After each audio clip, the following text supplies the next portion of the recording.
Okay, we are live now, and today I want to talk about learn the helplessness, and we are going. It is going to be different, and this is not a short session.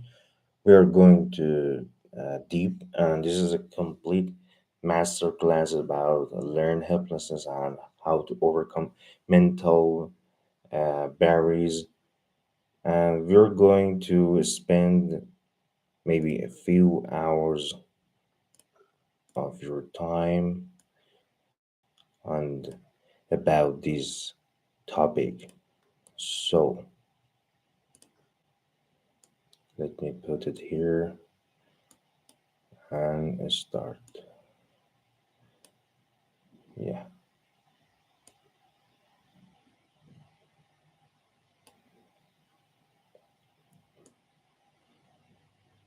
okay,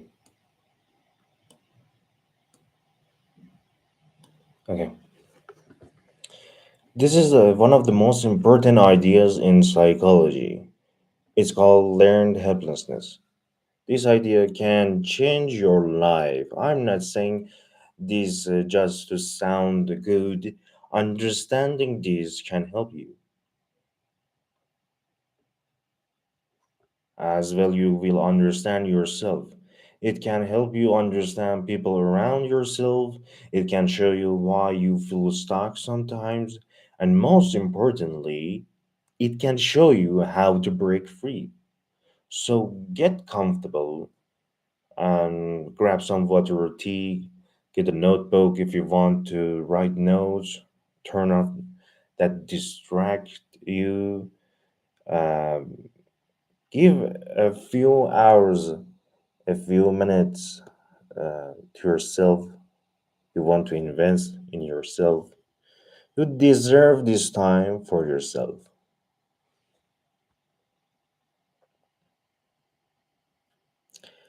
Let me go through what we want to talk about today. I'll explain what learned helplessness is. Then I'll share the famous studies that discovered it. We'll look at real life examples from different parts of life. We'll understand why this happens to people. We'll talk about the link to depression and mental health, and then we'll spend a lot of time on solutions, practical solutions, real strategies you can use, and you can start today. This is going to be so much valuable. I hope you are ready now. Let's begin. What is learned helplessness? Let me start with a simple explanation. Learned helplessness is when you believe you can't change your situation, even when you actually can change it. It's when you stop trying, you give up. Not because change is impossible, but because you learn to believe it's impossible. The word learned is very important here. You weren't born feeling helpless. You learned it through experience, through failing many times, through feeling powerless. Let me give you a simple example to understand this. Imagine a child trying to ride a bicycle. The first time they fall, that's normal. They try again, they fall again, still normal. But imagine this child falls 50 times. Every single time they try, they fall, they never succeed. Not even once. What what happens to this child? They start to believe I can't ride a bicycle. It's impossible for me. I'm not able to do this. So they stop trying, even when they're older, even when they're stronger, even when writing would be easier now. They wouldn't even try. Why? Because they learned to feel helpless. This is learned helplessness. The child could probably ride a bicycle now, but they don't believe it, so they don't try. This happens in bigger parts of life too, in relationships, in jobs, in health, in personal goals. Someone tries to lose weight many times, every time they fail. In the end, they stop trying. They think, I can't lose weight.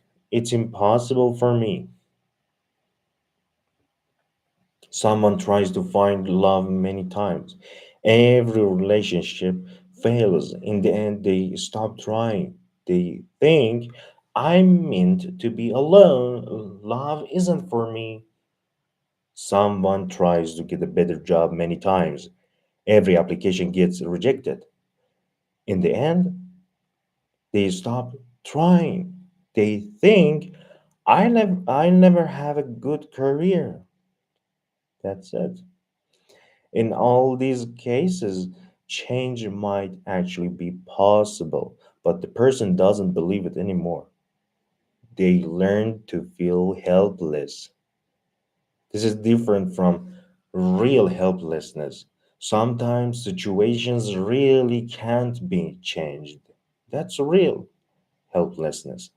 But learned helplessness is when you believe something can't be changed when it actually can be changed. The sad thing is this: learned helplessness becomes true because you believe it. When you believe you can't change something, you stop trying. When you stop trying, nothing changes. This makes you believe you were right. The cycle continues.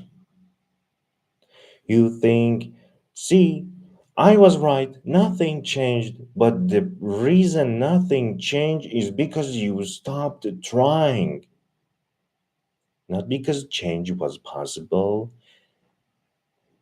This is why learned helplessness is so dangerous. It traps people, it keeps them stuck in bad situations they could actually escape from. But here's the good news: just like helplessness can be learned, it can also be unlearned. You can break free from this pattern. That's what we're going to talk about today. Okay, now let me tell you how learned helplessness was discovered. This story is interesting and it helps you us understand the idea deeply.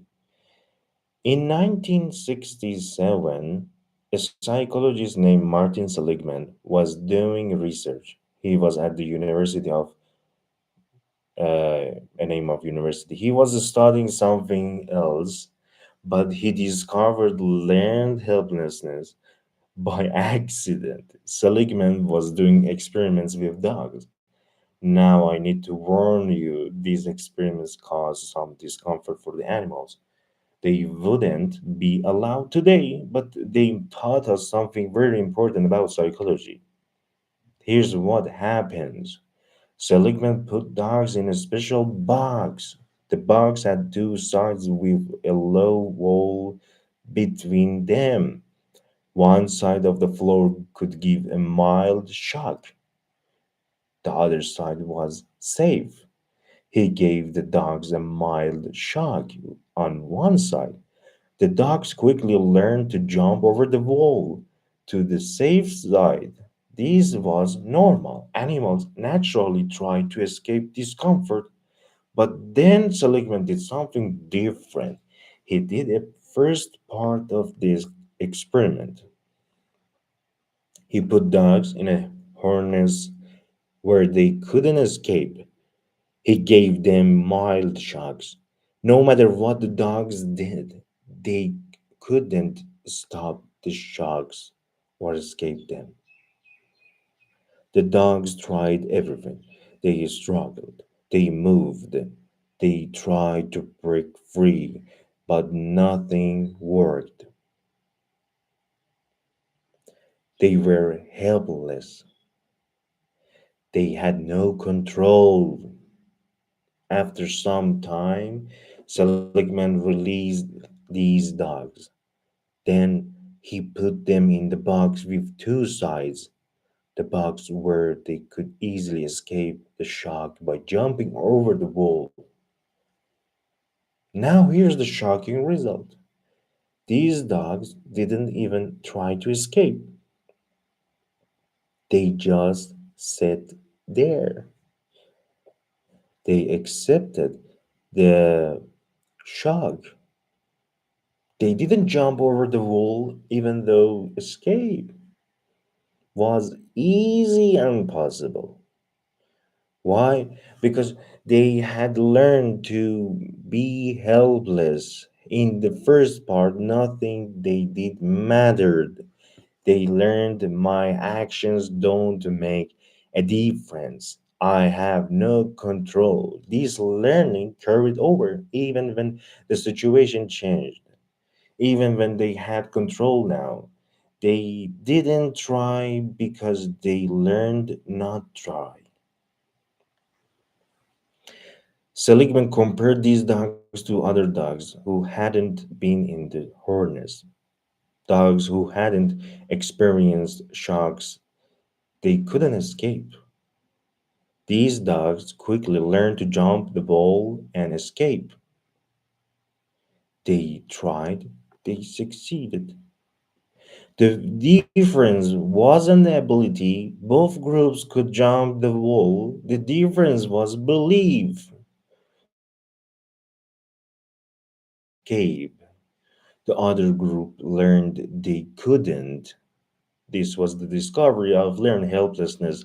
Seligman realized this wasn't just about dogs, this applied to humans too. He started studying humans. He found the same pattern: people who experienced situations where their actions didn't matter stopped trying in the end.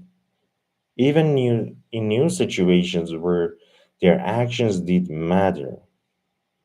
For example, in one human experiment, people were given puzzles.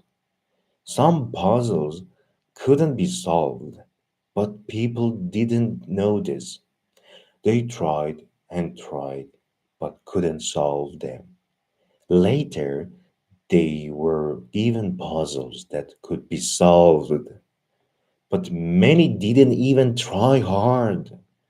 They gave up quickly. They learned to feel helpless. Other people who got in solvable puzzles from the start kept trying. They didn't give up. They succeeded. Same puzzle, different experiences, different beliefs, different results. This research changed psychology. It explained so much about human behavior. Why do people stay in bad relationships? Why do people stay in bad jobs? Why do people not try for their dreams? Often it's learned helplessness. They tried before, it didn't work. They learned to feel powerless. Now they don't try anymore, even when their trying might work now. Seligman spent years studying this. He found that learned helplessness is connected to depression. It's connected to low self worth. It's connected to giving up on life. But he also found hope. He found that learned helplessness can be prevented, it can be reversed. People can learn to feel capable again. We'll talk about how later in this session.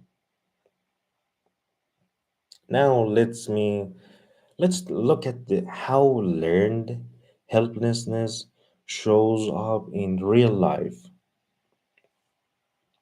I'll give you examples from different areas. You will probably see some of these patterns in yourself or people you know. Let's start with school. This is where many people first learned helplessness. Meet a student named Maya. She's in high school. She has problems with math. In elementary school, math was hard for her. She tried to understand, but she kept getting bad grades. Her teacher didn't help much. Maybe the teacher was busy. Maybe the teaching style didn't fit how Maya learns. Whatever the reason, Maya kept failing math tests. She studied, she tried, but the results didn't change. She failed over and over. In the end, Maya developed a belief: I'm bad at math. I'll never be good at math. Math is impossible for me. Now, in high school, she doesn't even try. When the teacher explains something, Maya's mind shuts down. She thinks, I won't understand this anyway. Why try? She doesn't ask questions. She doesn't do practice problems. She just accepts her failure. But here's the truth: Maya isn't bad at math. She just didn't get the right help with a good tutor, with different teaching methods, with more confidence. Maya could learn maths, but she doesn't believe this. She doesn't try. This is learned helplessness in a school. It happens to millions of students. They have problems with one object. They fail many times. They decide they're not smart or not capable. They stop trying. This continues into adult life. Adults say, I'm not a math person, or I'm not good with language, or I can't write. Often, these aren't facts, they're learned beliefs from past failures. Now, let's look at relationships. Learned helplessness shows up here too. Meet James. He's 35 years old. He's been in five serious relationships. All of them ended badly. Some partners cheated on him. Some partners treated him badly. Some relationships just didn't work out. After each breakup, James felt hurt. But he tried again. He believed he could find love. But after the fifth relationship ended, something changed. James gave up. He thought all relationships end badly. Love doesn't work for me. I'm meant to be alone. Now, James doesn't try to date. When someone shows interest in him, he pushes them away. He thinks, why start something that will just end in pain? He believes he has no control over his relationships. He learned to feel helpless in life. But here's what James doesn't see: he has patterns. He chooses similar types of patterns. He has problems with communication. He has trust issues from past hurt. These things can be changed. These things can be worked on with therapy, with self awareness, with different choices. James could have a healthy relationship, but he doesn't believe this, so he doesn't try. This is learned helplessness in relationships. It happens when people have many negative experiences. They decide, I can't have a good relationship. They stop trying. They stay alone or they stay in bad relationships because they think they can't do better. Let's look at another area, career and work life. Meet Lisa.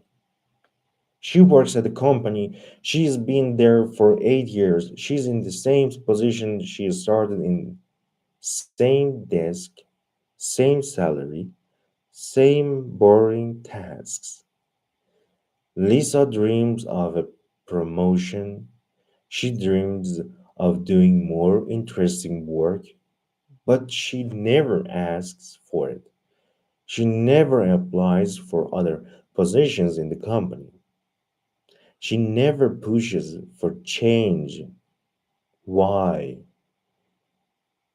Let me tell you her history. In her first 2 years, Lisa worked very hard. She volunteered for extra projects. She showed she wanted to do more. She suggested ideas, but her manager at that time didn't recognize her work. He took credit for her ideas. He promoted other people. He ignored Lisa. Lisa tried again and again. She worked on weekends. She stayed late. She did everything right. But nothing changed. She never get recognition or rewards. After 2 years of this, Lisa gave up. She thought hard work doesn't matter here. They don't care about me. I'll never move on. Now, 8 years later, Lisa does the minimum. She doesn't try anymore. She's bitter and unhappy, but she doesn't think anything can change. Here's what's interesting, that bad manager left 5 years ago. The new manager is different. She values workers. She promotes based on good work. Several people have been promoted under her, but Lisa doesn't try. She doesn't show that she wants to do more. The new manager doesn't even know Lisa wants to move up. Lisa never says it. Okay. Lisa could change her situation, but she learned to feel helpless. That learning from 8 years ago still controls her behavior today. Oh my God, this is learned helplessness at work. It happens when people feel powerless in their careers, when they tried but they got nowhere, when they gave up and stopped trying. Let's look at health. This is a big area for learned helplessness. Meet Robert. He's overweight. He's been overweight for 20 years. He has health problems because of it. High blood pressure, joint pain, low energy. Robert knows he could lose weight. He should lose weight. Doctors tell him. His family worries about him. He worries about himself. But Robert doesn't try anymore. Why? because he's tried before many times. When he was 25, he tried his first diet. He lost some weight, but then he gained it all back. When he was 28, he joined a gym. He went for 2 months. Then the he stopped. The weight came back. When he was 30, he tried another diet. It worked for a while, but he couldn't keep doing it. The weight came back again. He tried 10 different ways over the years, every time the same result. First progress, then failure. Weight loss, then weight gain.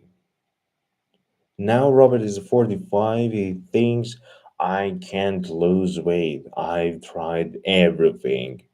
Nothing works for me. My body won't change.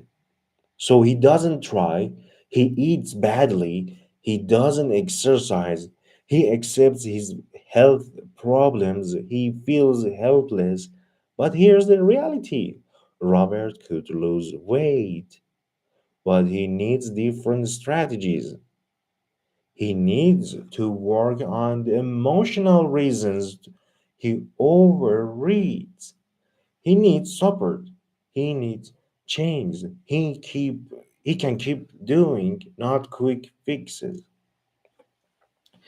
But Robert doesn't believe change is possible, so he won't try these things. His learned helplessness keeps him stuck.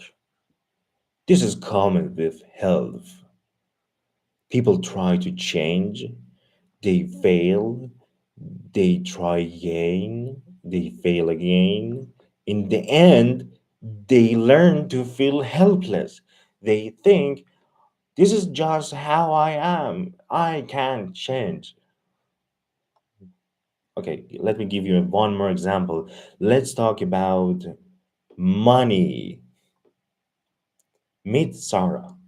She lives paycheck to paycheck. She has debt. She has no savings.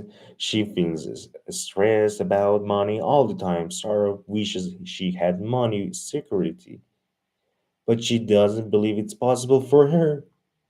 Why? Because she tried to budget, she tried to save money, but unexpected costs came up. Car repairs, medical bills, the savings disappeared. She tried to earn more. She looked for better jobs, but she didn't get hired. She felt stuck in her low paying job. She tried to learn about investing, but it seemed too hard. She didn't understand it. She felt stupid. After years of trying and struggling, Sarah developed a belief: I'll never be good with money. I'm not meant to have money's security. Rich people are different from me. Now Sarah doesn't even try. She doesn't budget.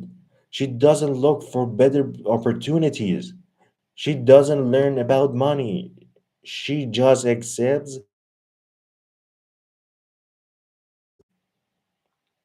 she has no she feels helpless. She thinks she has no control over her money life.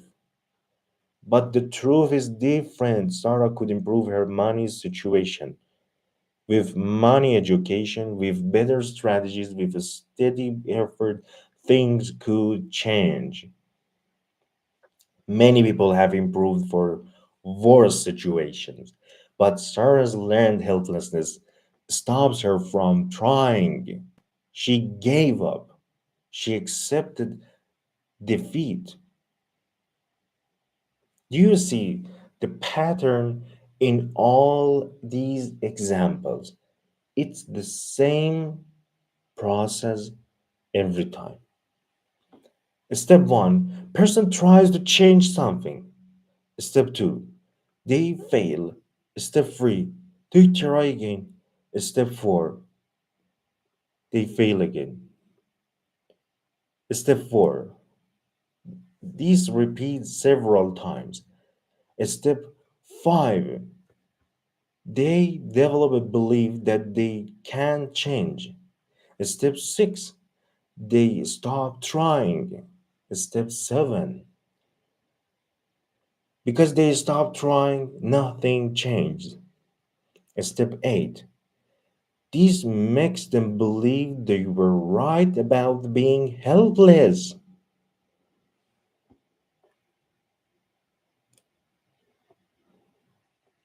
It's a cycle, a trap, and millions of people are stuck in it, in different parts of life, with different problems, but the same psychological pattern. But I have a good news for you, and the good news is understanding this pattern is the first step to breaking it. And we'll talk about how to break it later in this session.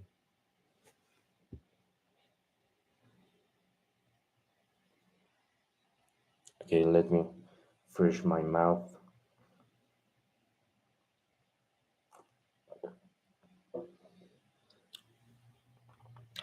Now I want to go deeper. I want to explain something important about learned helplessness. It is not just one thing, it has different parts. Understanding these parts helps you see it deep in yourself. Martin Seligman, the researcher I mentioned earlier, found three parts.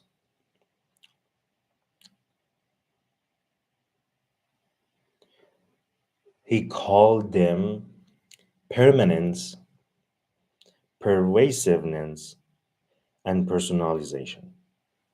Let me explain each one. Let's start with for the first one is permanence. Permanence, temporary versus permanent. This is about time. This is about how long you think the problem will last. Some people think problems are temporary. They think this is bad now, but it will get better. This won't last forever.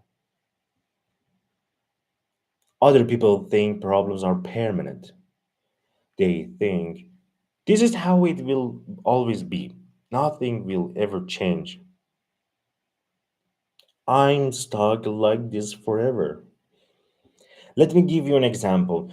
Two people lose their jobs. Person A thinks this is tough, but I'll find another job soon. This is temporary. Person B thinks I never find another job. I'm going to be unemployed forever. Same situation, different ways of thinking about it. Person A sees it as a temporary, person B sees it as a permanent. Guess what happens? Person A keeps looking for work. They stay motivated.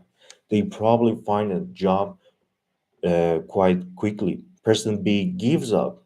They stop looking. They stay unemployed longer. Their belief becomes a reality. This is permanence.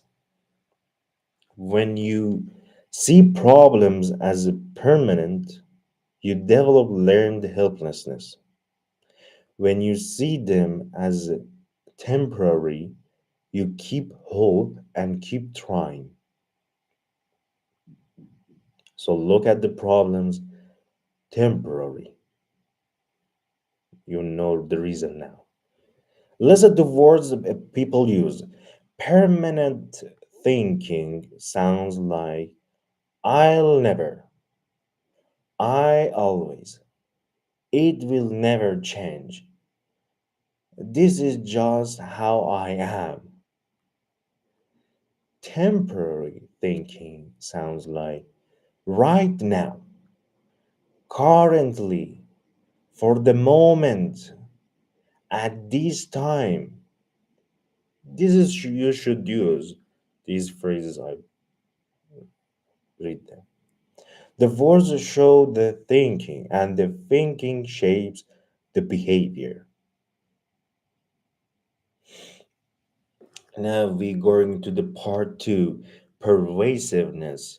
It is about uh, the scope. This is about scope, and it about a specific versus universal. This is about how much of your life you think is affected. Some people see problems as specific. They think I'm having trouble with this one thing, but other parts of my life are okay. Other people see problems as universal. They think you everything in my life is bad. I'm failing at everything. Nothing works for me. Okay, example. Two people have trouble with relationships. Person A thinks I'm having trouble in romantic relationships, but I have great friends and a good career. That was person A. Person B thinks I'm failing at relationships. Actually, I'm failing at everything. My whole life is a mess. Person A's problem is specific. Person B's problem is universal. Person A can still feel capable in other areas. They can use strengths from other parts of life. They can keep their self worth. Person B feels helpless about everything. They can't see any strengths. They feel completely unable to do anything. This is pervasiveness. When you let one problem grow to define your entire life, you develop deep helplessness. When you keep problems specific, you stay strong. Listen to generalization. Universal thinking sounds like this. Everyone is wrong. I'm terrible at everything. Nothing works for me. My whole life is specific thinking sounds like this particular area is hard. I'm having trouble with this. But this one thing isn't working, but other things are. This is good. Keeping problems specific protects you from total helplessness.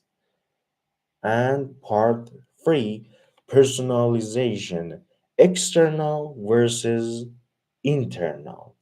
This is about blame.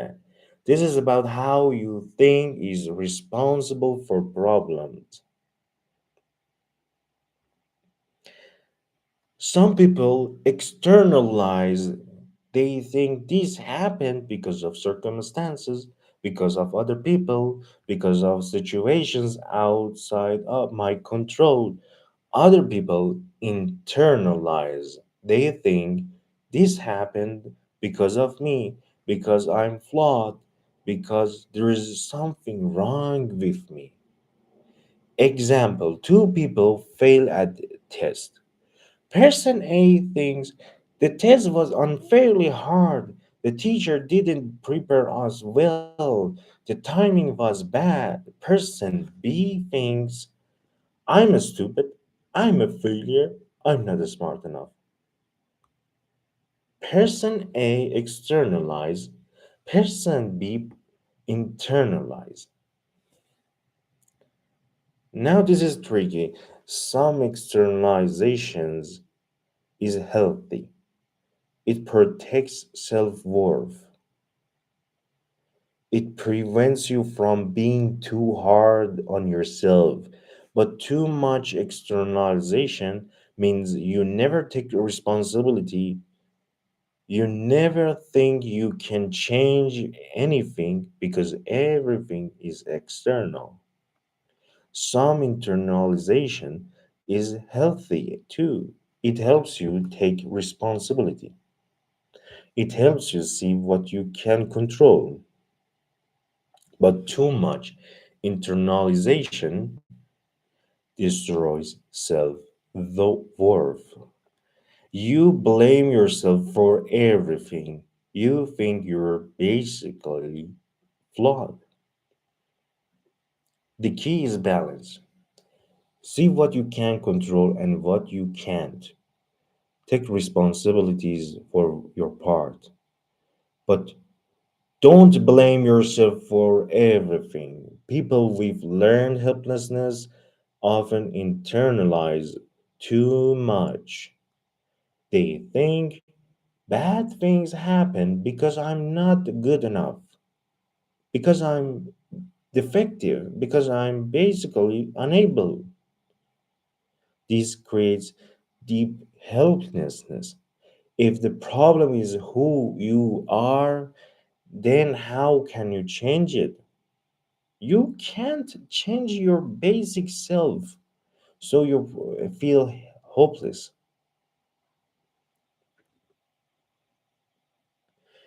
How these parts work together. Here's what's important. These parts work together. They create different levels of helplessness. The combination is you use permanent, universal, and internal. These sounds like this. I'll always be a failure at everything because there's something basically wrong with me. This is the worst sentence you can say to yourself. This is deep, widespread learned helplessness. This is how depression develops. This is why some people give up completely on life. The healthiest combination is this: temporary, specific, balance. Temporary, specific, balance. This sounds like this. I'm having trouble with this particular thing right now, partly because of circumstances and partly because I need to learn new skills. That's it. This keeps hope. This keeps motivation. This prevents helplessness.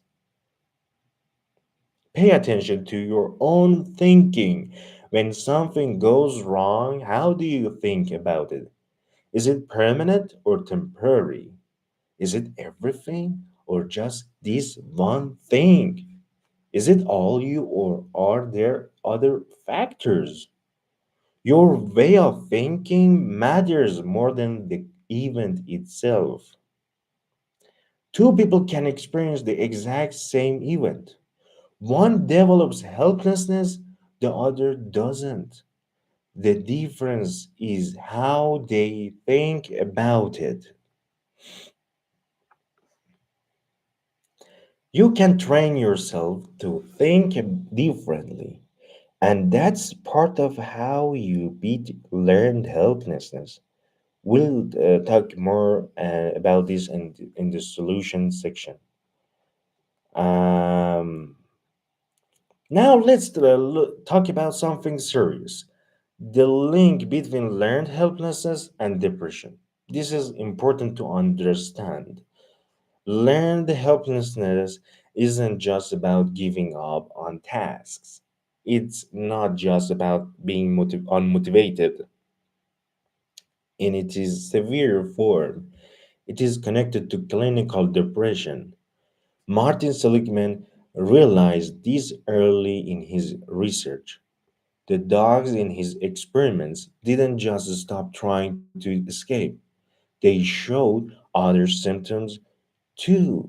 They become passive, they lost appetite, they seemed sad and withdrawn. These symptoms, like depression, Seligman wondered, Is learned helplessness a model for human depression? He studied this question for years and he found a strong link.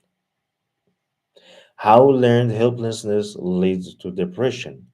Here's how it works. When you feel helpless, many times your brain chemistry changes, your thought pattern changes, your behavior changes. Let's follow the process. You try to change something, you fail. You try again, you fail again. This happens many times. Your brain starts to learn. Nothing I do matters. I am powerless. Like this. This belief affects your brain chemicals, specifically serotonin and dopamine. These are chemicals that control mood and motivation.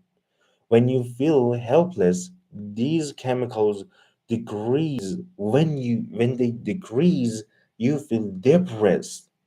You lose motivation, you lose pleasure in activities, you feel hopeless about the future. This creates a downward spiral. Helplessness leads to depression. Depression makes you less likely to try. When you don't try, things don't improve. This increases helplessness, which deepens depression. It's a bad cycle and it can be very serious. And let me describe what severe learned helplessness looks like. These are symptoms that overlap with depression. Symptom 1: loss of motivation. You don't want to do anything, even things you used to enjoy. You just don't see the point. Why try if nothing will change? Symptom 2: passivity. You don't take action. You just let life happen to you. You don't make decisions. You don't go after goals. You're like a passenger in your own life, and that's it. Symptom 3: negative thinking. Your thoughts are dark. You focus on failures. You expect bad outcomes. You can't imagine things getting better. Symptom 4: low self worth. You think you're worthless. You think you're a failure. You think you're not capable of anything good. And symptom 5: emotional numbness. You don't feel much, not happiness, not sadness, just emptiness. It's like your emotions shut down. Symptom 6: social withdrawal. You avoid people, you don't want to connect, you isolate in yourself, you feel like a burden to others. Symptom 7: physical symptoms.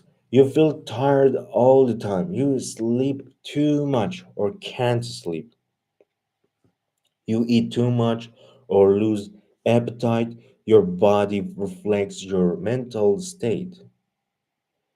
If you or someone you know has these symptoms, it's important to take it seriously.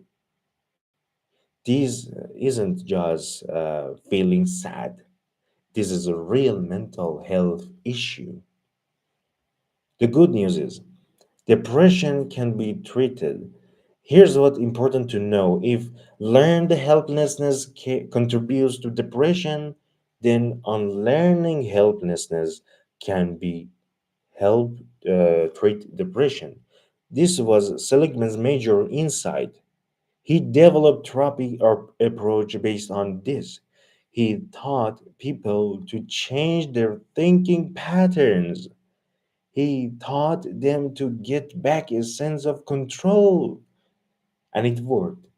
Many people recovered from depression by learning to think differently, by taking small actions, by rebuilding their sense of capability. This approach is as is now called cognitive behavioral therapy or CBT. It's one of the most effective treatments for depression. It's based partly on learned helplessness research. CBT teaches you to challenge helpless thinking, to test your negative beliefs, to take action even when you don't feel motivated, to slowly rebuild your sense of control. Does this mean depression is just in your head? No, depression is real. It involves your brain, chemistry, it involves life circumstances. It's complex, but it also involves learned patterns of thinking and behaving, and those patterns can be changed. That's the hopeful message. Let me fresh my mouth.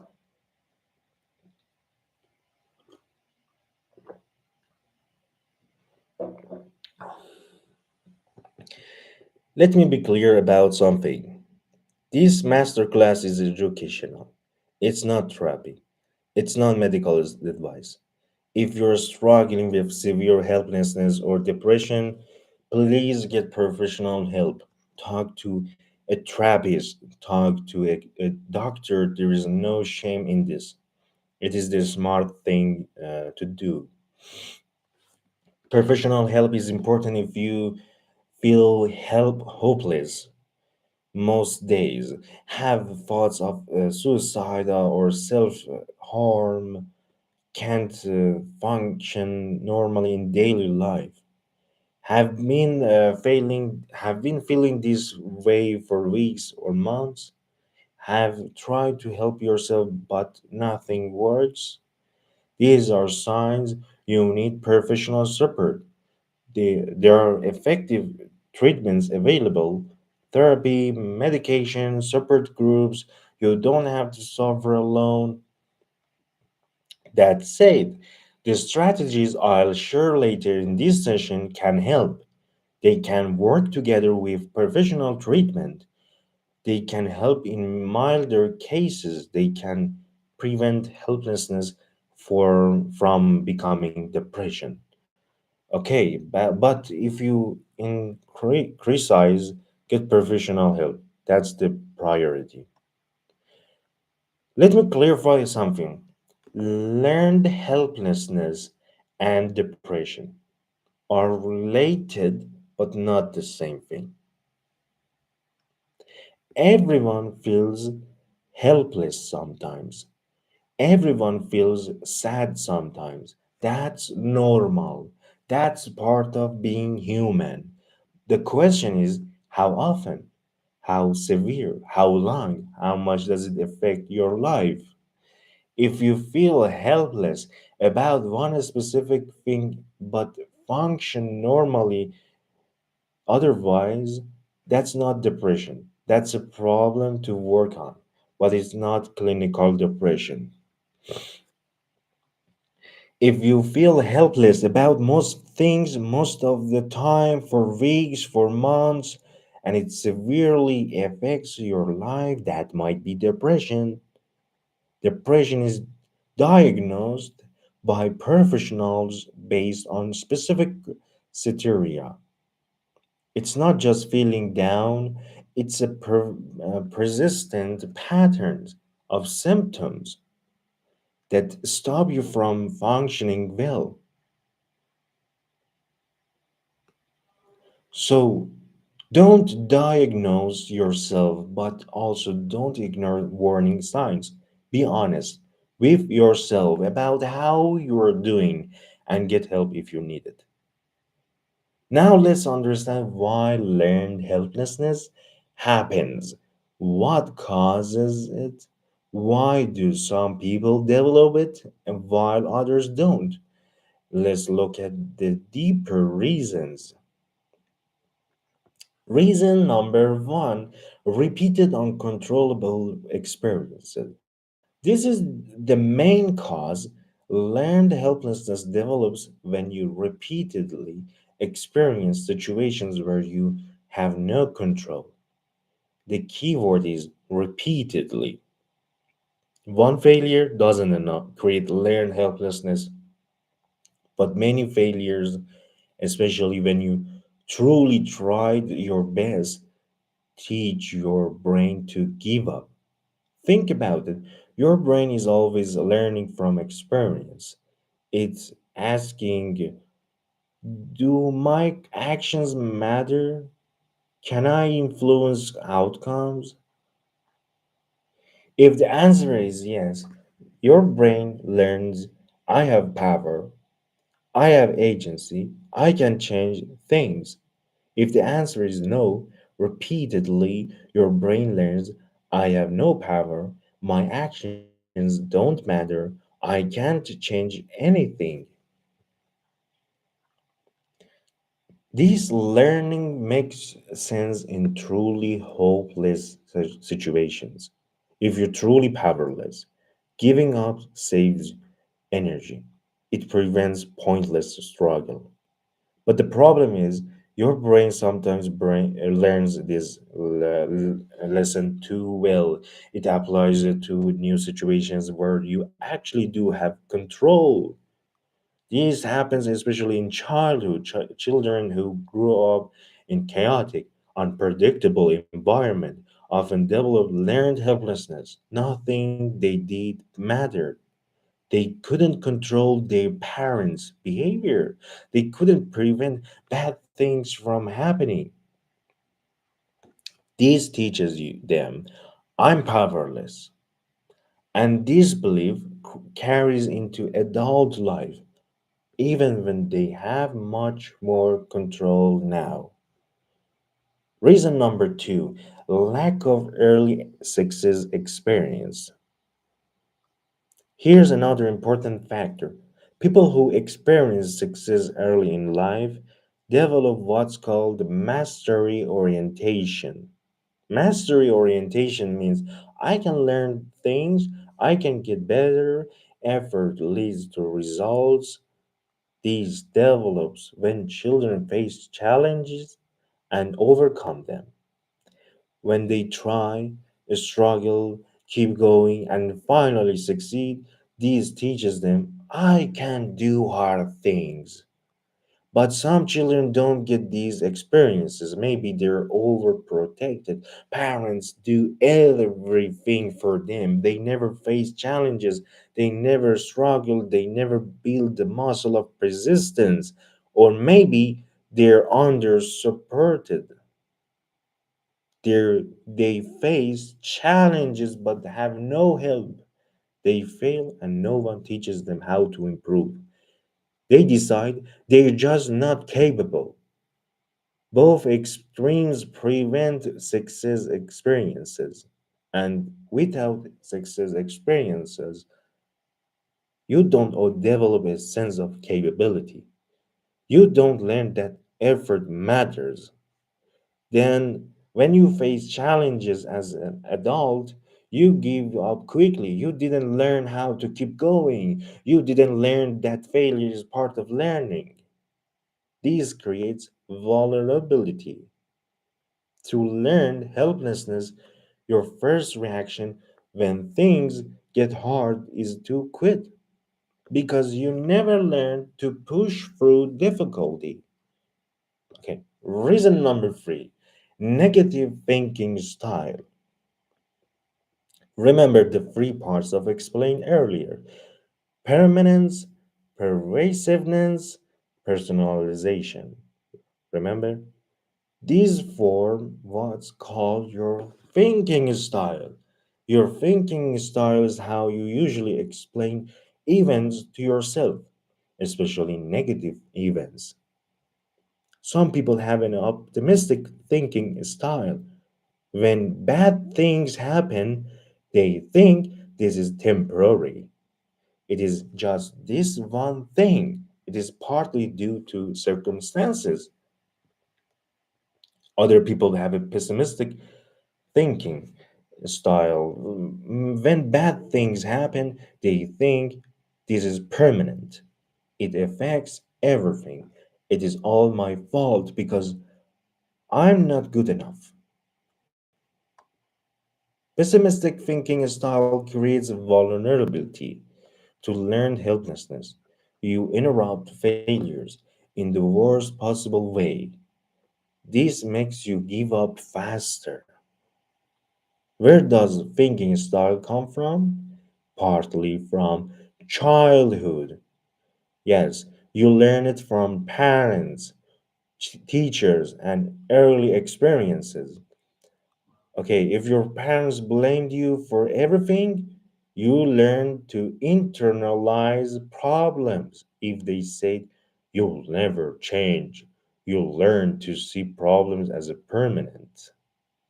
If they criticized you, generally, you're bad, rather than specifically, that behavior was wrong. You'll learn pervasiveness. But thinking style isn't fixed. It's a habit of thinking, and habits can be changed. This is important for recovery. Okay, reason number four, trauma and abuse.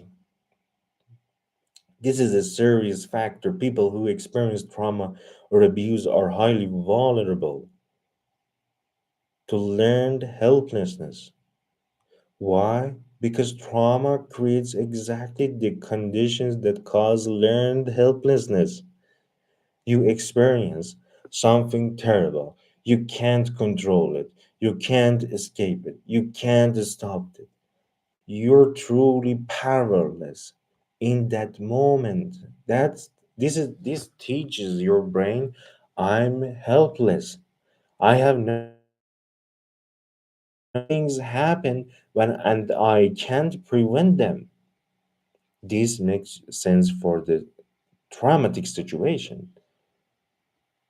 But the brain sometimes over generalizes. It applies this learning to other situations where you actually do have control. Abuse is particularly damaging, especially ongoing abuse in childhood. Children depend on adults for survival. If those adults hurt them, they truly are helpless. They can't leave. They can't fight back effectively. This creates deep learned helplessness. These children learn I deserve bad treatment. I can't protect myself. I'm powerless. This belief continues into adult life. Adult survivors of children abuse often struggle with learned helplessness. They accept bad treatment. They don't assert boundaries. They feel powerless even when they not.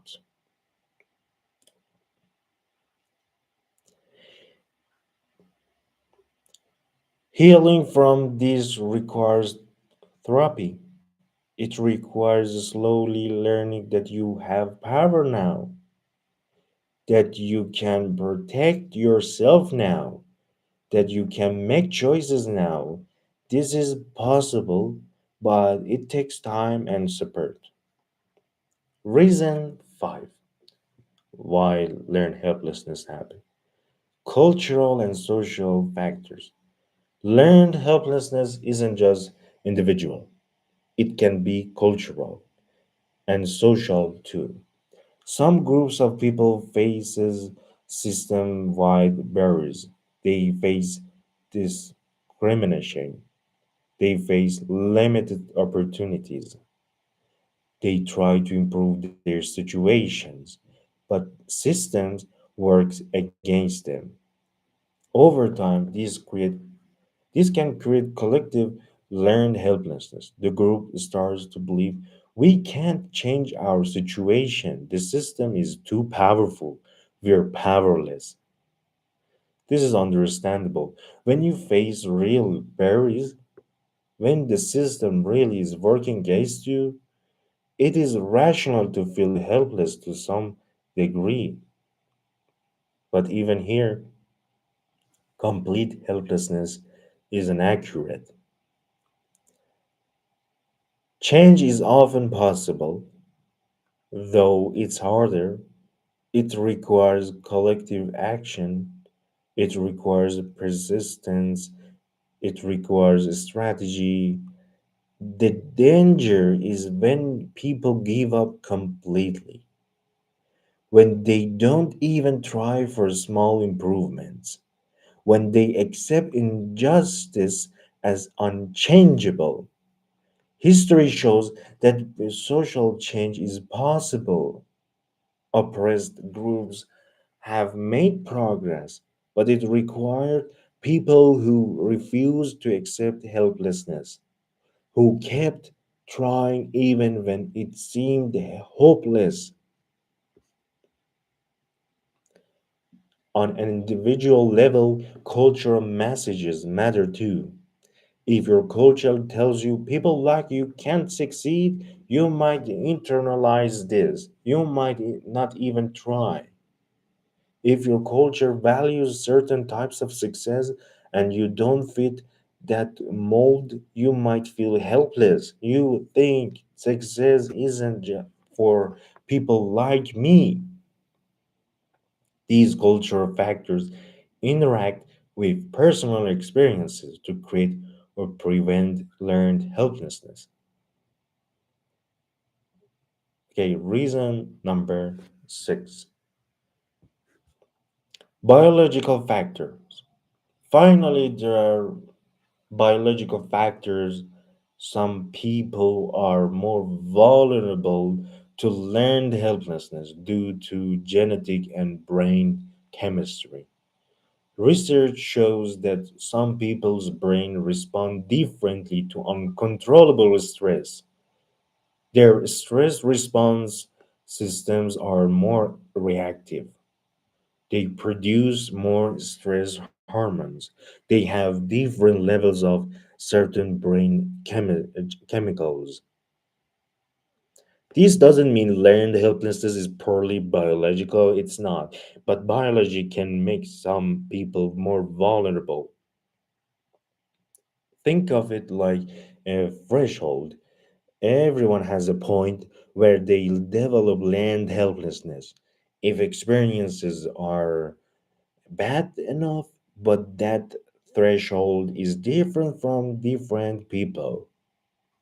Some people have a high threshold, they can endure many failures and still keep hope.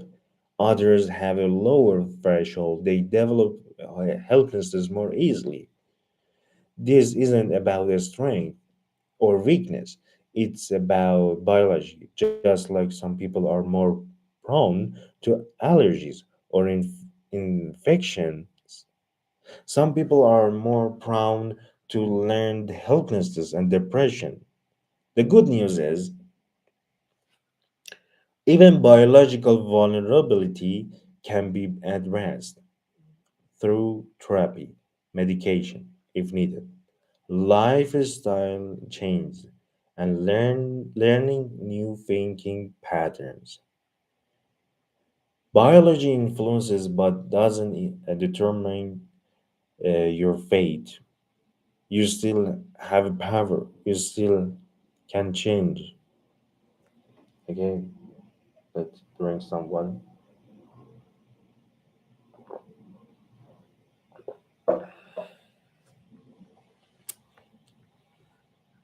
Okay, now we get to the most important part.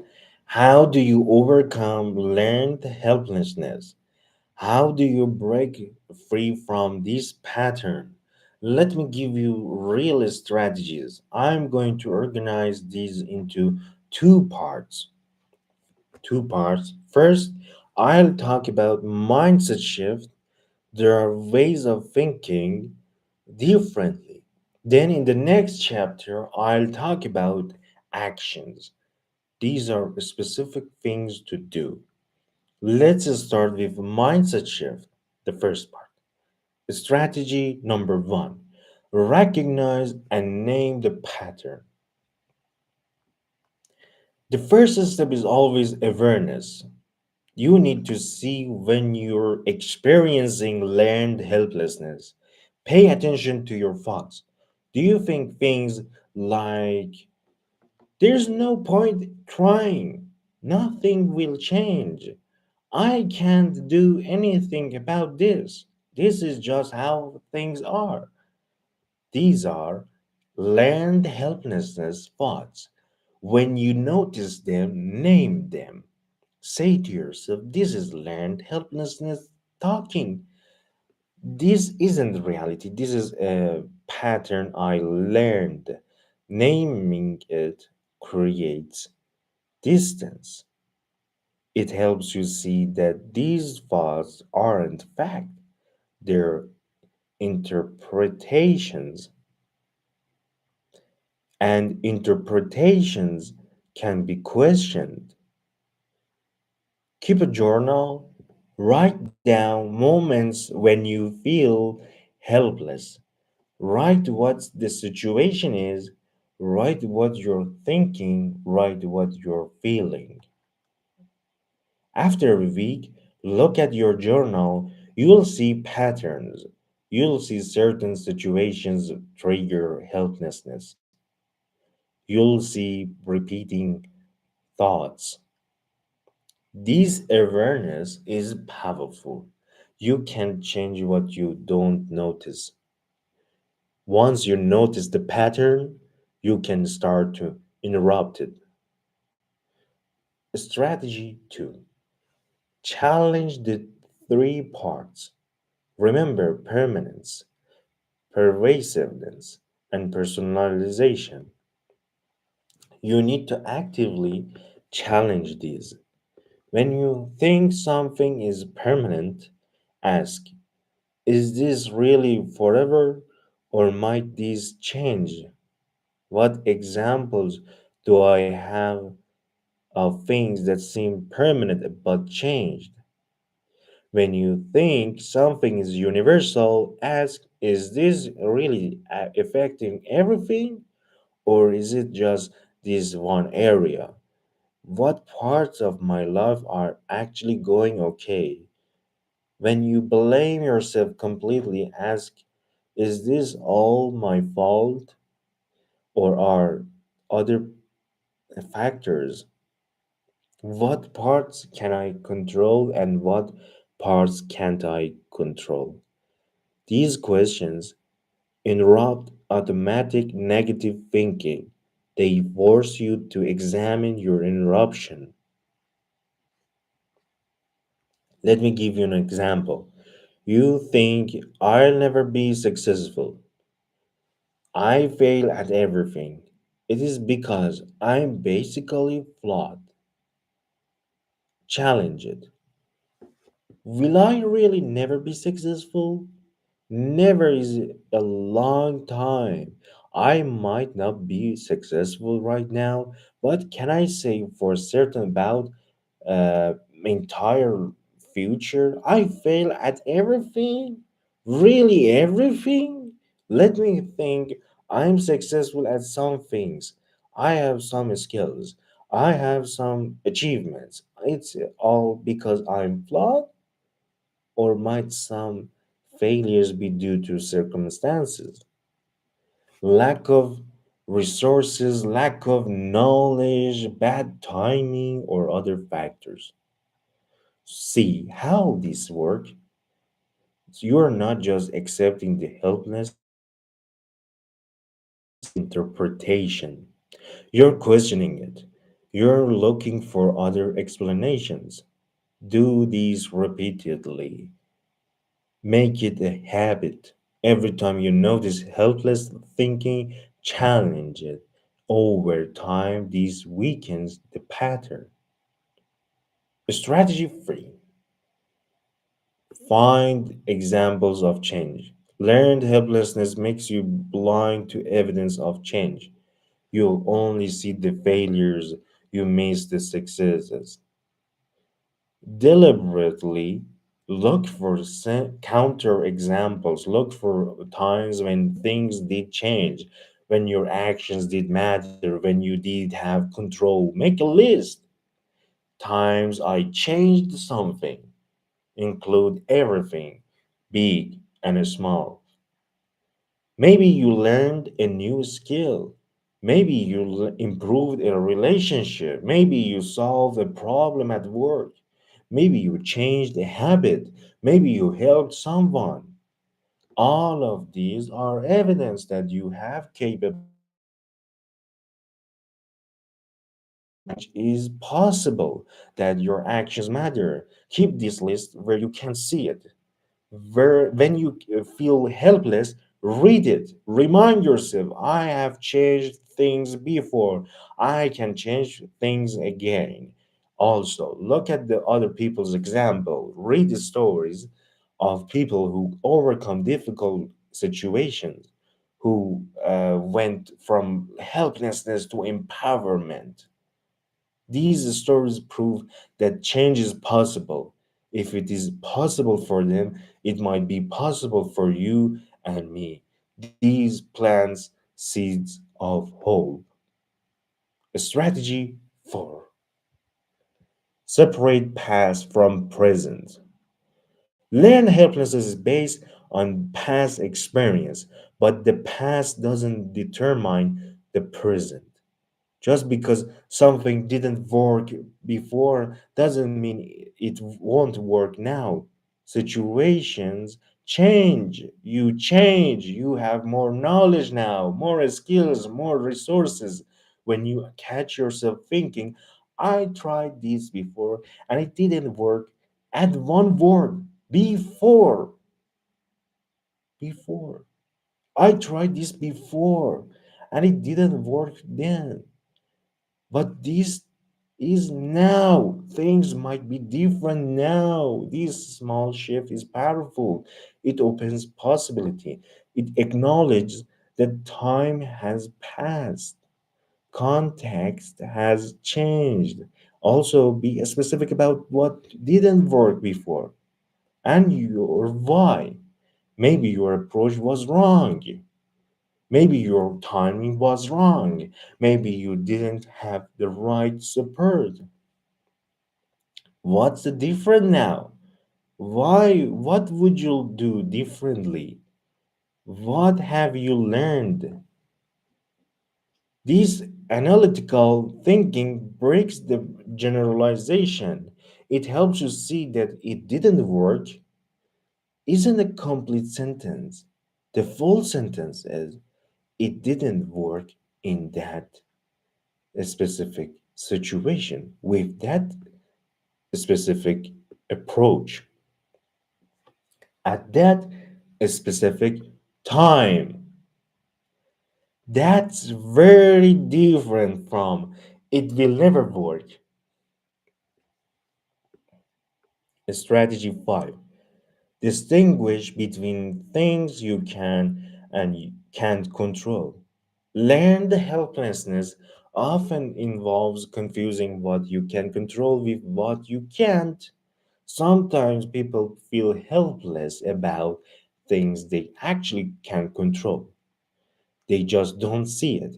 Other times, people exhaust themselves trying to control things they can't control. Make two lists: things I can control and things I can't control.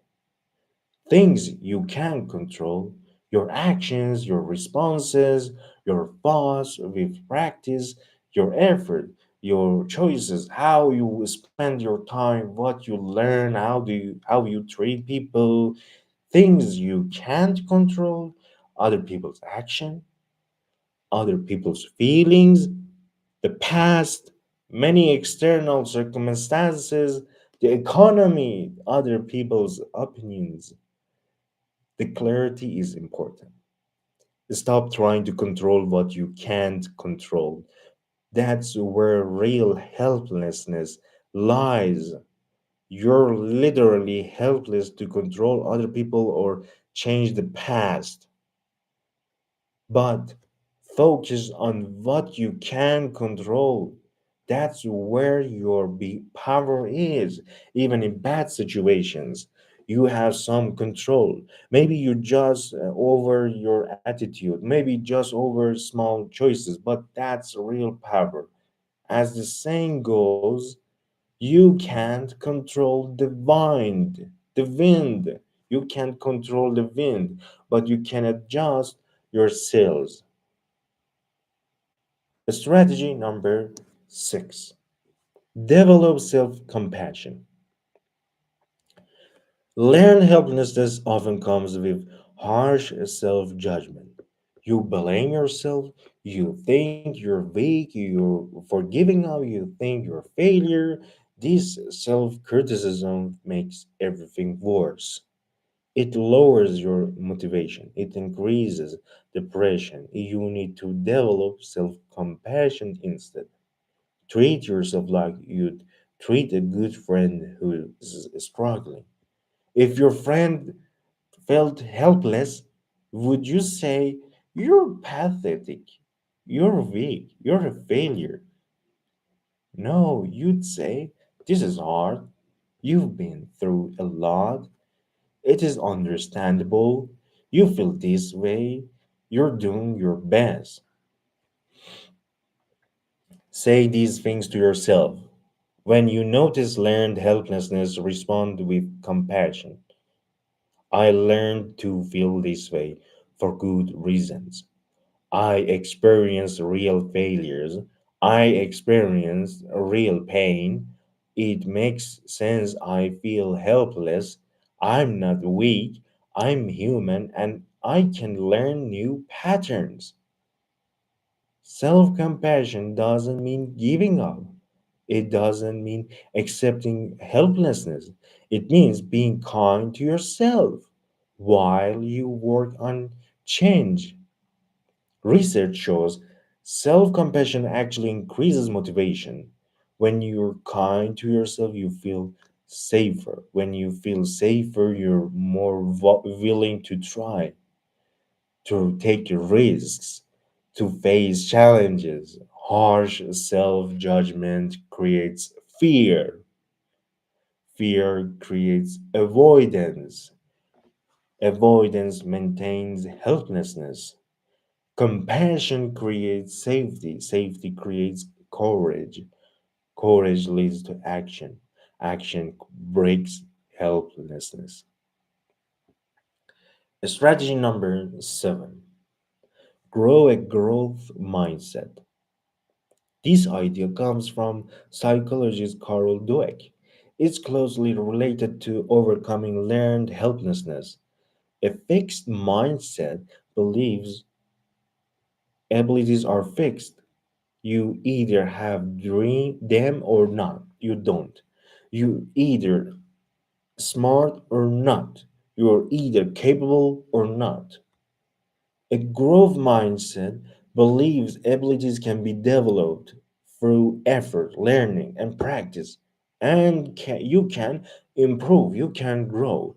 Learned helplessness is connected to fixed mindset. You think, "I can't do this, I've never been able to, that's just how I am." Growth mindset challenges this. "I can't do this yet, but I can learn. I can improve with the right strategies and effort. I can develop this ability." One word, yet, changes everything. I don't understand this yet. I haven't succeeded yet. I haven't found the right approach yet. Yet implies possibility. It implies future change. It prevents finality. Grow this mindset. When you face challenges, remind yourself this is an opportunity to grow. Even if I struggle, I'm learning. Every attempt teaches me something. Future isn't evidence of fixed inability. Failure is feedback, information. guidance toward what might work. This mindset shift is basic to overcoming learned helplessness.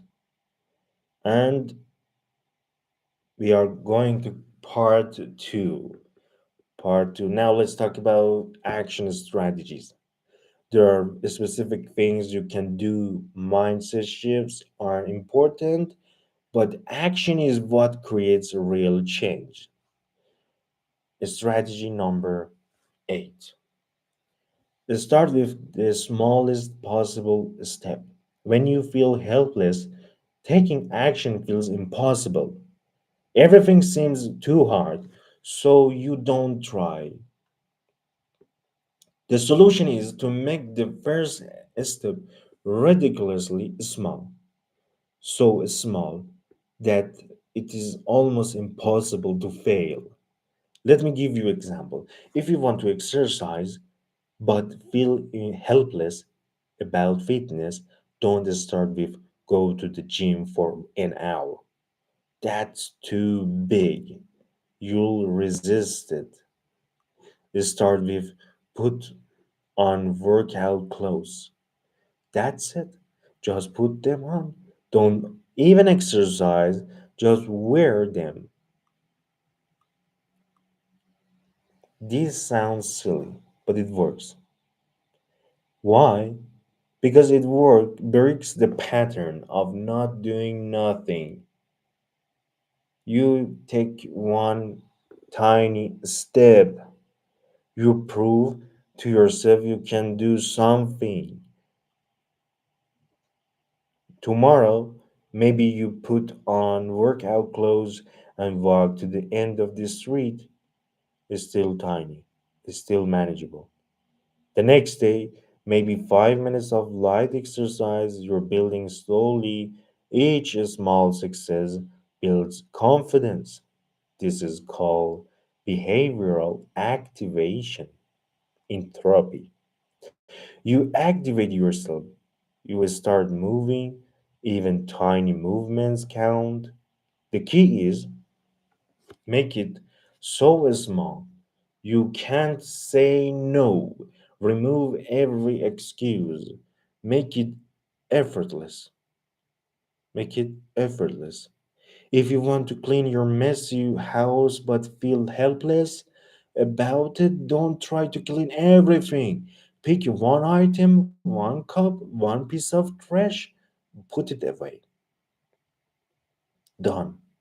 Success. You did something. Tomorrow, two items. This might seem like it will take forever, but remember, you're not just cleaning, you're retraining your brain. You're teaching it my actions matter. I can change things. I have control. That's what breaks learned helplessness, not the ground achievements, the small proofs of capability. Strategy number 9. This is a powerful tool.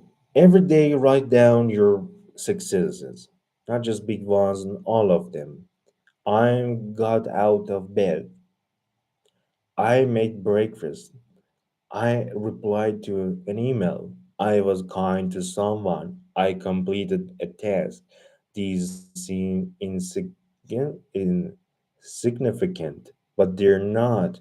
Each one is evidence that you're capable, that you can do something. Learned helplessness makes you blind to your success. You only see failures. The success log corrects this. Every evening, write 3 successes from that day. Just 3. Even one bad day. You can find 3 things. Over time, you'll have pages of evidence. Prove that you're not helpless. Prove that you do things. Prove that you have capability. When you feel helpless, read your log.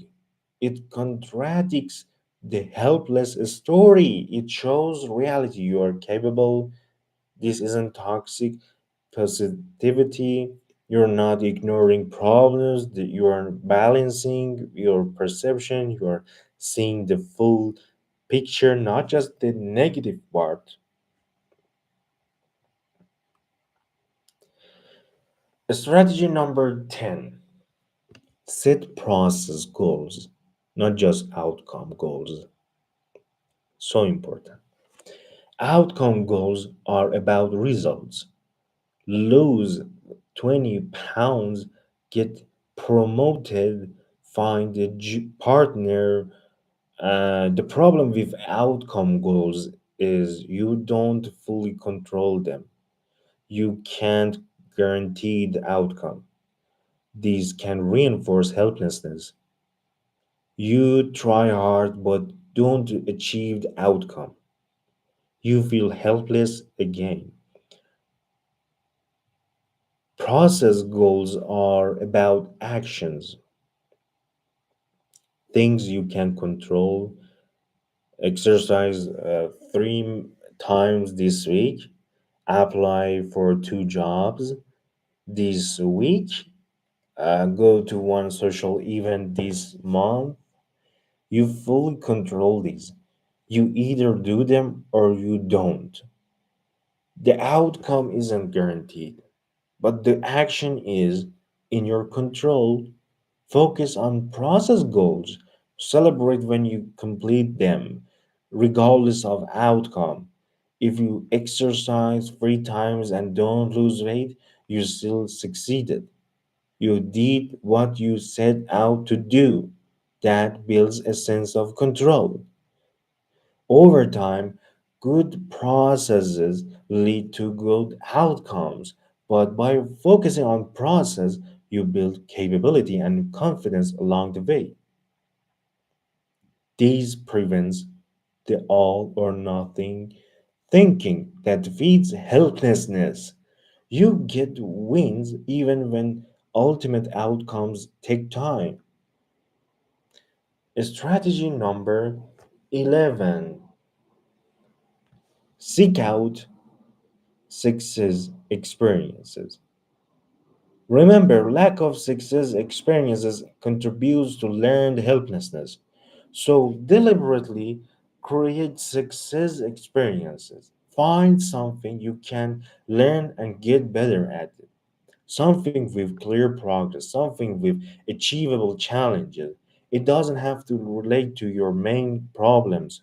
It could be anything, a hobby, a sport, a craft, a skill, learning an instrument, learning a language, completing a puzzle, building things.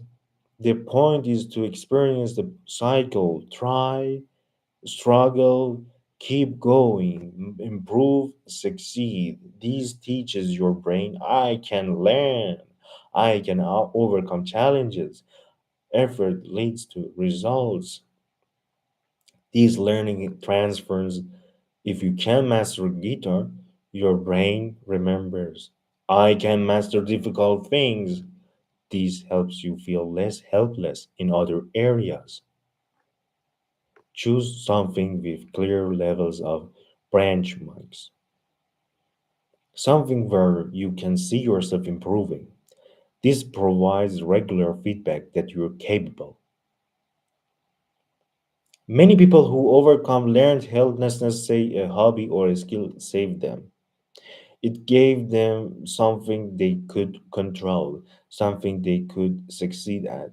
These rebuilt their confidence.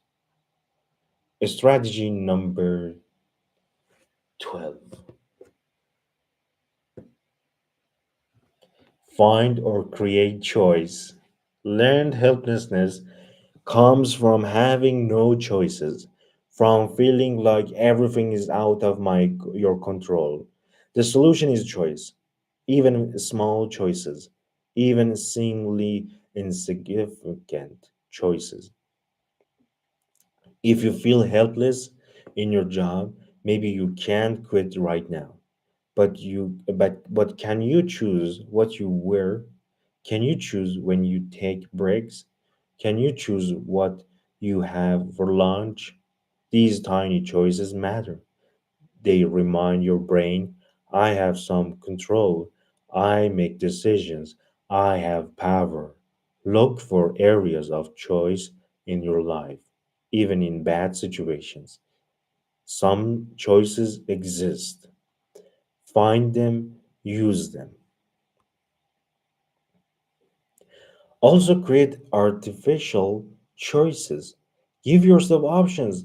Do I want to work on task A or task B first? Either way, you're working, but you're choosing. Choice is power, even when the choices are limited. Having any choice is better than having none. Strategy number 13. Change your environment. Sometimes helplessness is maintained by your environment. You are in the same place, around the same people, doing the same things. Everything reminds you of past failures. Everything reinforces the helpless pattern. Change something in your environment. These signals to your brain things are different now. This is not the same as before. It could be simple. Rearrange your furniture, change your routine, take a different road to work, join a new group or class. Or it could be bigger, change jobs if possible, move to a new place if possible, end toxic relationships. Obviously, not everyone can make big changes, but everyone can make some changes. New environment, new possibilities, new people who don't see you as helpless, new situations where you haven't failed before. This breaks the pattern. It gives you fresh starts, fresh opportunities to prove to yourself that you're capable. Strategy 14. Practice standing up for yourself. Many people with learned helplessness struggle to stand up for themselves. They don't ask for what they need. They don't set boundaries. They let others control them. Why? Because they learned their voice doesn't matter. Their needs don't matter. They have no power in relationships. Practicing standing up for yourself breaks this pattern. Start small. Practice saying no to small requests. Practice asking for small things. No, I can't help you with that right now. Could you please turn down the volume? I'd prefer to do it this way. These seem minor, but for someone with learned helplessness, they're revolutionary. They're evidence that your voice matters, that you have power, that you can influence your environment. As you practice, go bigger. Ask you for a raise, set a boundary in a relationship, leave a situation that's not good for you. Each act of standing up for yourself builds your sense of control. It proves you're not powerless. You can speak up for yourself. This this isn't uncomfortable at first. You'll feel guilty or scared. That's normal. Do it anyway. The discomfort fades, the empowerment stays. Strategy 15. Get support and accountability. You don't have to do this alone. In fact, you shouldn't. Learned helplessness thrives in isolation. Find support, talk to friends, join the support group, see a therapist, find a coach, connect with people who understand. Support does several things. First, it provides encouragement. When you feel like giving up, others remind you to keep going. Sound. Second, it provides perspective. Others can see possibilities you can't see. They can challenge your helpless thinking. Third, it provides accountability. When you commit to someone else, you're more likely to follow through. You don't want to let them down. Fourth, it provides evidence. When you others believe in you, it plants a seed. Maybe they see something I don't. Maybe I'm capable. Don't try to overcome learned helplessness completely alone. Humans are social. We need each other, especially when we are struggling. If professional help isn't accessible, find free support. Online communities, helplines, friends, family, religious or community groups, something.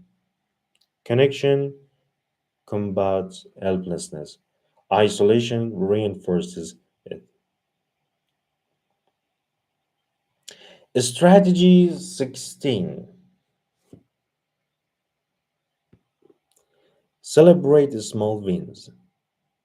This is crucial. When you achieve something, celebrate it, even if it is small, especially if it is small. Learned helplessness makes you dismiss your achievements. It's not a big deal. Anyone could do it. It doesn't count. Stop doing this. It doesn't count. It is a big deal. Not everyone could do it. You did it. Celebration doesn't have to be elaborate. It could be simple. Say out loud, I did it. Smile. Feel proud for a moment. Tell someone, write it down. Give yourself a small reward. The point is to mark the achievement, to let it register, to let your brain connect action with success. This rewires your brain. It creates positive associations with effort. It builds momentum. Many small wins add up to big change. But only if you acknowledge them. Only if you let yourself feel good about them. Don't wait for perfect. Don't wait for huge. Celebrate progress. Celebrate effort. Celebrate small steps forward. This isn't settling for less. This is building the foundation for more.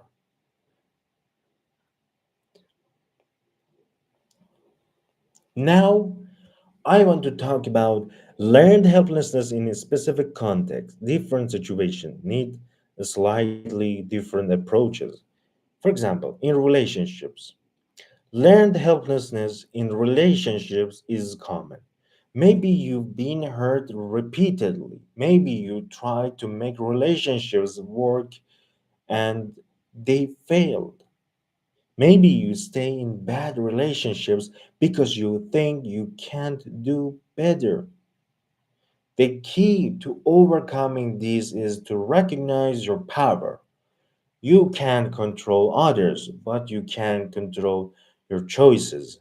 You can choose who you date, you can choose to leave, you can choose how you respond. Start by working on yourself. Build your self worth, independent of relationships. Develop your own interests. Have your own life. Then practice having a standards. Don't accept bad treatment. Set boundaries. Leave situations that aren't good for you. Yes, this means you might be alone for a while, but being alone is better than being in a bad relationship. And when you have standards, you're more likely to attract better partners. Also, learned relationship skills communication, conflict resolution, emotional intelligence. These can be learned. They're not something you're born with. Many relationship failures aren't because you're unlovable. They're because you didn't have these skills, or you choose wrong partners, or the timing was wrong. These things can change. Don't give up on love, but do change your approach. Work on yourself. Choose differently. Have standards, learn skills. In career and work, I want to give an example to you. If you feel helpless in your career, you're not alone. Many people feel stuck. They think they can change job, can't get promoted, can't improve their situation, but usually this isn't true. What is true is that change is hard. It requires effort, it requires risk, it requires stepping out of comfort zone. Start by identifying what you can control.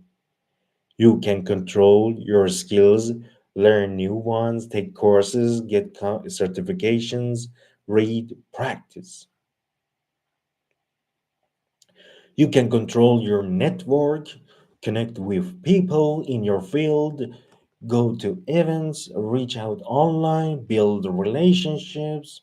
You can control your job search, update your resume, apply to positions, practice in interviews. You can control your performance at your current job, do excellent work, volunteer for projects, show initiative. You can't control whatever you get hired. You can't control whether you get promoted. What you can control your actions, and increasing your actions increases your chances. Also consider that maybe your field is the problem. Maybe you're in the wrong industry. Explore other options. Maybe people successfully change careers. Don't assume you're stuck. You have more options than you think, but you have to take action to discover. And I want to give you example in health and relationship and in health and chronic illness.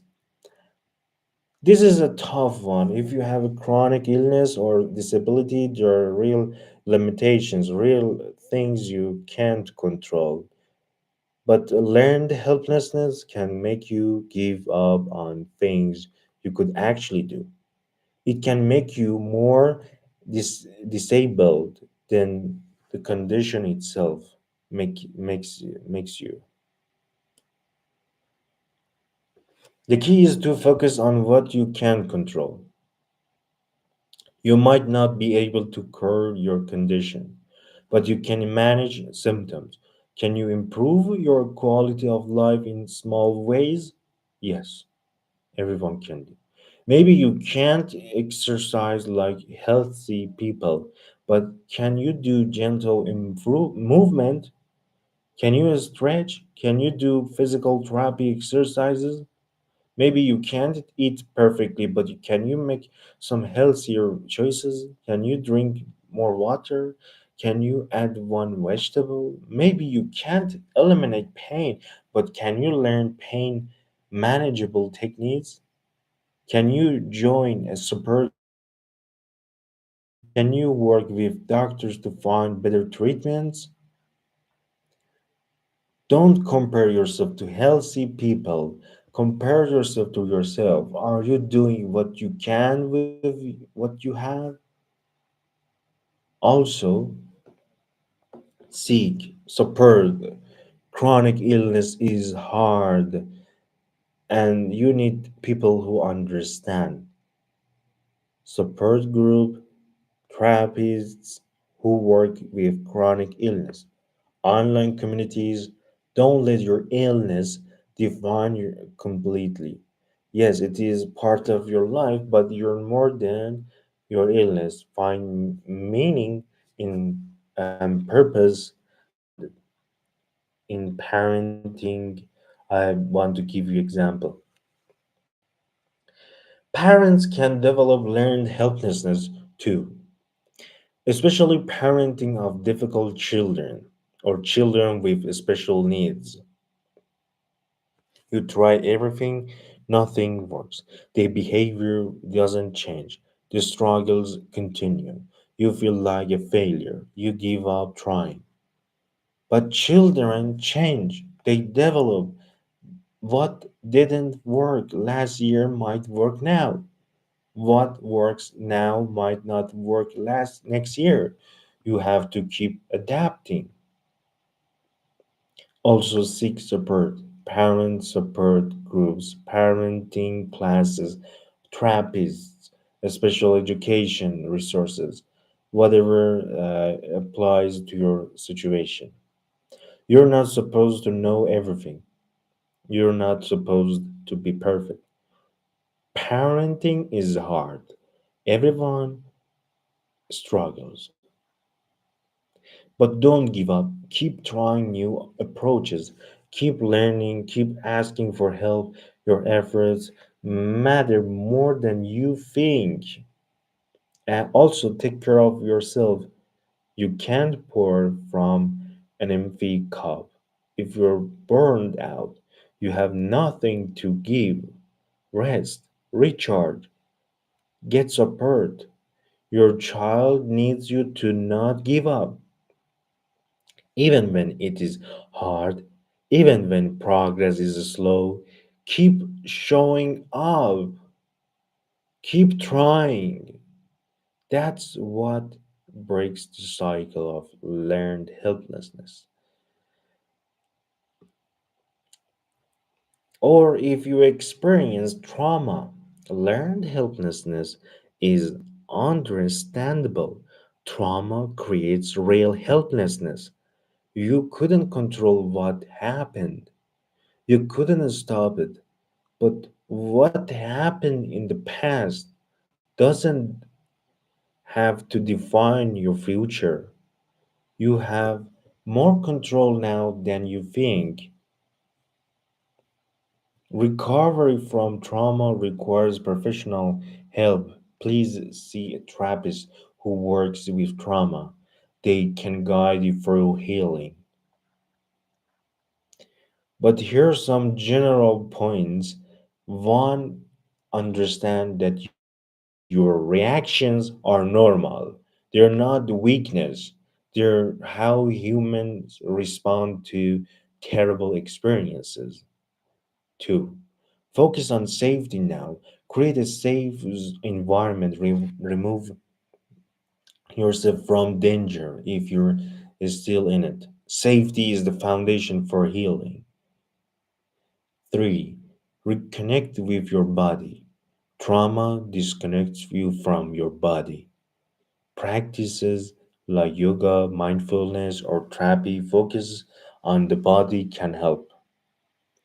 Four, build support. Connect with people who make you feel safe, who respect your boundaries, who support your healing. Five, take small steps toward getting power back. Make choices, have control over small things, slowly expand. Healing is possible. Many trauma survivors recover. It takes time, it takes support, it takes patience, but you can move from helplessness to empowerment. Let's talk about prevention. How do we prevent learned helplessness from developing in the first place? This is especially important for children. Children need to struggle sometimes, not overcoming struggle, but manageable challenge. When a child faces a problem, don't solve it immediately. Give them time to try. Guide them if needed, but let them do the work. The puzzle is hard. Keep trying. I believe you can figure it out. When they do figure it out, they learn. I can solve problems. I can overcome challenges. My efforts lead to success. This builds a strength. This prevents learned helplessness. But this has to be age appropriate. Don't give a 5-year old an impossible task. Give them something challenging but achievable. Praise effort, not just results. So much important. When children succeed, praise their effort, not their natural ability.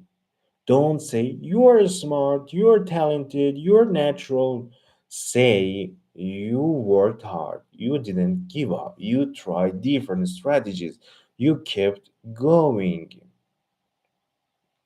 Why? Because praising ability creates a fixed mindset. The child thinks I succeed because I'm naturally good at this. Then, when they face something hard, they think, I can't do this. I must not be good at this. They give up. Praising effort creates a growth mindset. The child thinks, I succeed because I work hard. Then, when they face something hard, they think, I need to work harder. I need to try different approaches. They keep going. This prevents learned helplessness. It teaches that they have control through their efforts. Let children experience natural consequences. Sometimes children need to experience consequences of their choices. This teaches them that their actions matter. If they don't do homework, they get a bad grade. If they're mean to friends, friends don't want to play. If they don't practice, they don't improve. Obviously, protect children from serious harm, but minor consequences are learning opportunities. When children see that their actions have consequences, they learn what I do matter. I have control. My choices create outcomes. This is the opposite of learned helplessness. This is learned power. Children learn from watching adults. If you give up easily, they learn to give up easily. If you keep going, they learn to keep going. When you face challenges, talk about your thinking. This is hard. I'm frustrated, but I'm going to try a different approach. Don't give up. When you fail at something, show them how you handle it. That didn't work. I'm disappointed, but I'm learning something. I'll try again with what I learned. This teaches them failure is key, struggle is normal, persistence matters. Show them your own growth. I couldn't do this before, but I practiced and now I can. See, people can improve. Your strength teaches them strength. Provide emotional support. What is this? When children struggle, don't diminish their feelings. Don't say it is not a big deal. Stop crying. Validate their emotions. I see this is really hard for you. It is okay to feel frustrated. I'm here with you. Then encourage them. You can do hard things. Let's take a break and try again later. I believe in you. This combination, validation plus encouragement, builds a strength. They learn their feelings are okay and they learn they can handle difficulty.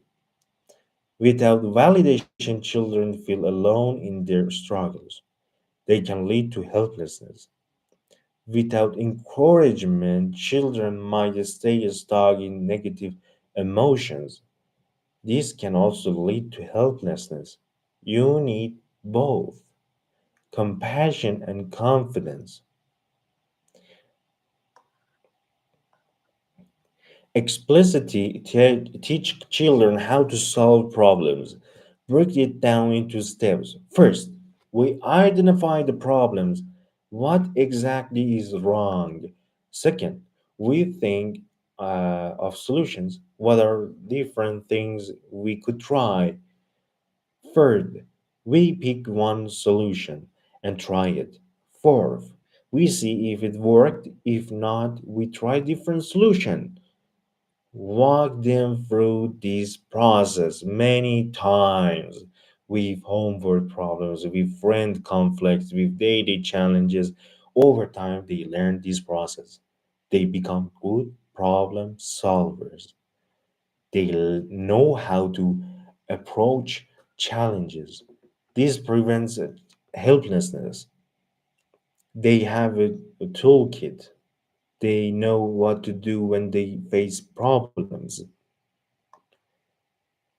Give children choices through their day, not unlimited choices, but some choices. Do you want to wear the red shirt or the blue shirt? Do you want carrots or broccoli with dinner? Do you want to do homework before or after your snack? These small choices build a sense of control. They learned I have some power, I make decisions, I have agency. As they get older, give bigger choices, let them choose some of their activities, let them have input on family decisions, let them make age appropriate choices about their lives. Children who have some control are less likely to develop learned helplessness. They know they have power. Okay, we've covered a lot of in these 2 hours.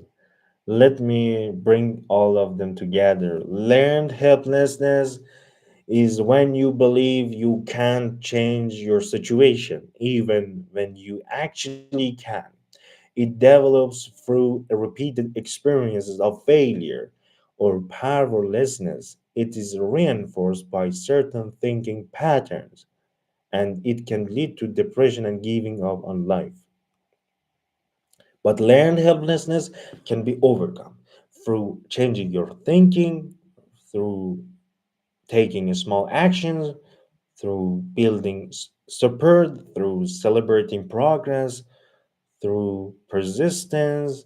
The key insight to remember is this: one, learned helplessness is learned. You weren't born with it. You can unlearn it. Two, your interpretation of events matters more than the events themselves. Challenge your interpretations. Three, small actions create big changes over time. Start tiny, build slowly. Four, you have more control than you think. Focus on what you can control. Let go of what you can't. Five, failure is feedback, not the end. Every failure teaches you something. Use it.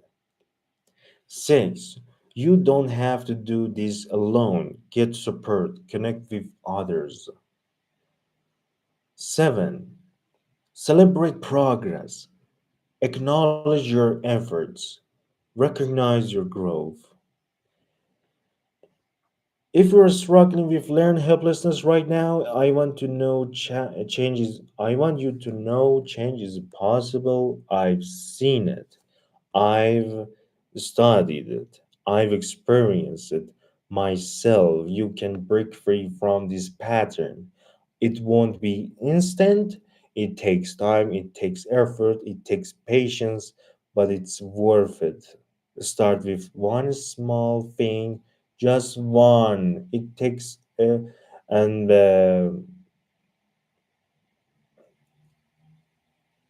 maybe it can be a challenging thoughts today. Maybe it's taking one tiny action toward a goal. Maybe it's reaching out to one person for support. Just one thing. That's all you need to start. Tomorrow, one more thing. The day after, one more. Small steps toward steady effort. That's how you break the pattern of helplessness. That's how you get your power back. You're more capable than you believe you are. You have more strength than you know. You deserve better than what you learned helplessness tells you. Don't give up on yourself. Don't accept helplessness as your permanent state.